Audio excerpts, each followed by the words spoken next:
Hey, what's up, guys? Rasmus over here. So, coming back at you today with a explanation of some training. So, just got back into training, and I've actually made a program. So, I think this one was supposed to be like I was supposed to do this like 2 months ago, but yeah, I got busy. But yeah, I guess this month, it's pretty much a start of the new month. Sunday right now, but pretty much this program's gonna start on Monday, which is tomorrow. Run for 4 weeks, so that'll be the month of January, and I hope to put just like consistent monthly videos on different training things I've been doing, how I've been training, what the explanations of the things I'm doing in relation to training, and if you guys want to follow along, you can follow along. I'll link up this actual PDF that I have here.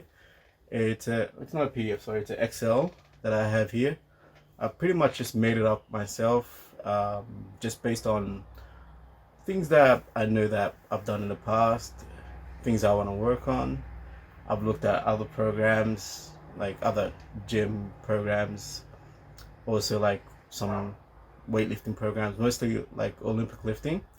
I've looked at how their programs are structured, and I took some key points and just applied it to my program pretty much. Um, some of the stuff you would notice that I do already in my training in terms of exercises. So just a quick list of the things I did. So it's a 4 week program, as I said, for 1 month. So yeah, each day has a specific day. It's not really one body part or anything. In terms of that, I've set it out so like there's a few exercises I'll be doing that'll be the main thing, and probably if time permits and I got nothing else to do, I'll probably just add some other exercises that I'll do on that day, but it wouldn't really be counted on the actual program. So in terms of the program, it's just stick to that and just measure that. So as I said, it's a 4 week program. It's got track session, gym section. Some of the days it's track and gym. Usually with that, that's something that I always do, really. Not really always do, but try to do as much as possible. When I go to the gym, do a few exercises just to activate my muscles for the track, jump on the track, then start running, sprinting, and see how that goes. I'll put that like in most of the track days. So that's a kind of focus that I've tried to make. What else is there? There's 2 rest days. That one I'm specifically putting it as a rest day, but it's more just like stretching, doing massage work, things like that, foam rolling, and it's not trying to just not work out at all. It's just try to work on mostly like mobility and flexibility, which is something I do lack, and which is something I think you can improve over time if you're consistent with. I've noticed that sometimes that I have been consistent with mobility, stretching, and massage work. They all kind of do improve over time, and you just have to stick with it. That's the main thing about it.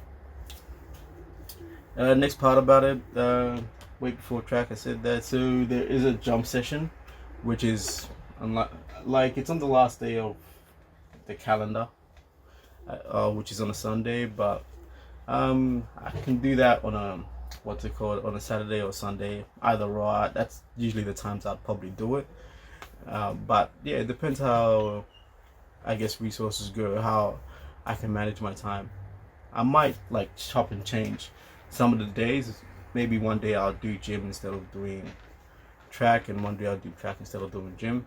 Just depending on how my time is, things like that. So just want to try to not make to be rigid. Want to try not to be too rigid in what I'm doing, so that like I can actually do the things that I want to do. If you know what I mean. Just don't want to like, oh, it's a track day, so I must do track, but I can't get to the track, so I'm not going to do anything. So just change it up so that I can actually do some like all the stuff that I got planned for that week, and do it. That's pretty much it. So yeah, for the first 3 weeks, it's pretty straightforward.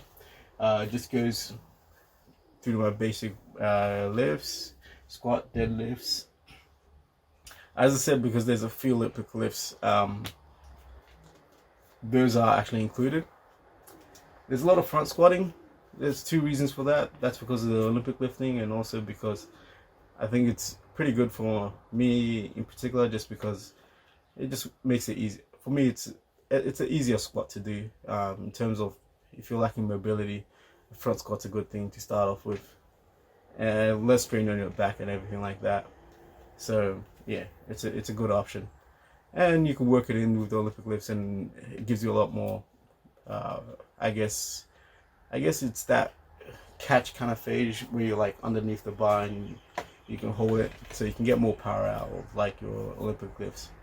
But yeah, I'm really going back into the Olympic lifts at this stage.